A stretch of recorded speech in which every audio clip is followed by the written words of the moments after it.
We're here with head coach James Franklin. And coach, looking back a little bit, it was obvious to the fans, there was definitely a turning point and a switch on against Minnesota this last Saturday. Now that you've had some time to take a look at the film, what was it in your opinion that kind of gave the team the opportunity to kind of turn it on?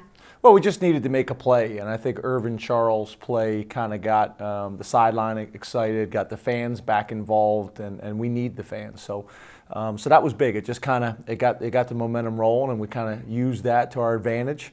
Really, the Big Ten Network had called me, and they wanted to make the game a little bit more exciting and get the ratings up. So that's why we did it. But no, I think Irvin Charles' play really kind of ignited it, and then we started to make some plays from there on. And then speaking of the fans, what does it mean right now to go into a homecoming matchup, a week 2 in front of the home crowd at Beaver Stadium? We need the fans. Home field advantage, if you look all across the country, is significant, especially here at Beaver Stadium.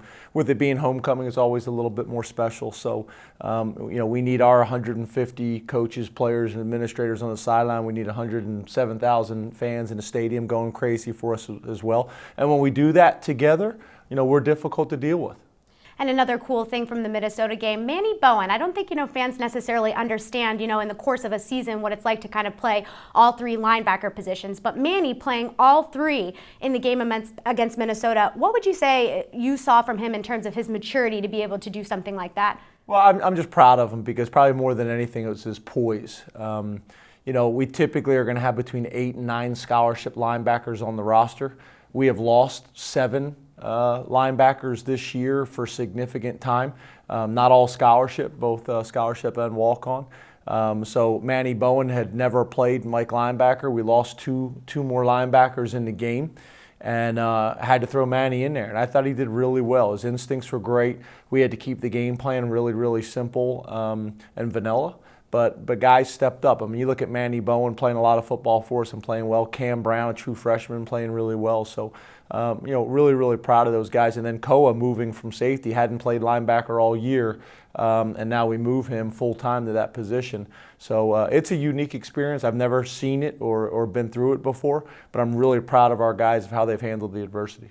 And we've talked a lot about, guys who have stepped up, but maybe a little bit more in broader terms defensively. Who are some of the guys who have really been coming to work every day and just really grinding it out and chipping away? Well, I think one of the guys that jumps out to me is Evan Schwan. Evan's been here, played a lot of football through his career, had his first career sack on Saturday, which was huge. And he's just a guy that just keeps working. He really kind of modeled himself after Carl Nassib in the offseason, and he's not an easy guy to replicate. But I'm really proud of him. He's a guy that stood out. We see some other guys. Sickles is a lunch pail guy and has been very very here as well. I think one of the guys that's probably having a quiet but successful year is Malik. Obviously.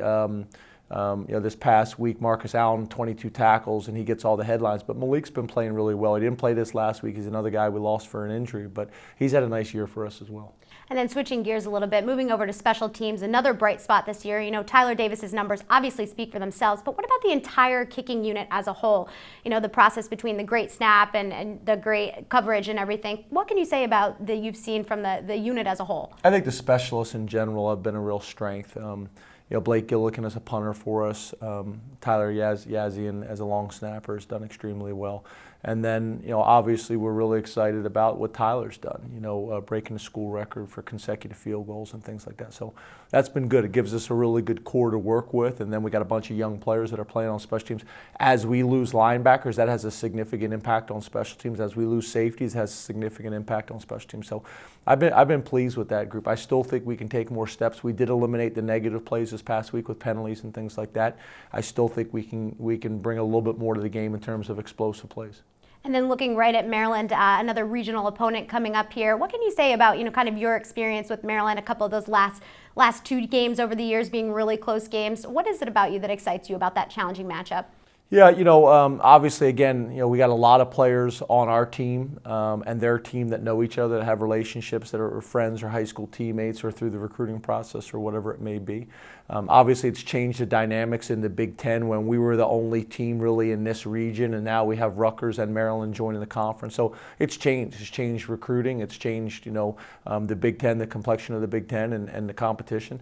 So it's been fun. Obviously, like you said, the last 2 games were really tight games. And I think that will continue to be the case. So we have to be ready, for a battle on Saturday. And again, with our fans and coaches and players and everybody together, we're difficult to deal with. And then looking a little bit closer at Maryland, averaging 300 rushing yards per game. What is it about Maryland's rushing attack that is, unique to you? Well, first of all, they're committed to doing that. That's what they're doing. They are running predominantly. That's a major part of their offense. I think the other thing is that they've done a good job, matching up with the opponents that they've played. Their offensive line is scrappy. They have really good depth at running back. The quarterbacks are doing a great job of managing the game, and then they got some wide receivers that you have to be concerned about. So, but that's really who they've been. That's where their success has been on that side of the ball, running the ball. They're committed to doing it, and we're gonna have to slow them down in that area and force them to beat us throwing the ball. And you mentioned matchups a little bit, but in your opinion, from what you've seen, how do you think Penn State matches up, and what are some areas that you think are really good matchups? Well, I think it always comes down to up front. We feel good about how our D-line matches up with their O-line. We feel good about how our O-line matches up with their D-line. We know they're going to do some things that have given us some problems the first couple weeks, so we're going to prepare like crazy for those things. Our wide receivers have been a good matchup for us all year long. Trace continues to develop. So, special teams I think is going to be a significant area in this game. We got to win that battle, and then we got to win the battle up front with the O-line, D-line. All right. Thank you so much. Good luck this weekend, Coach. Thank you.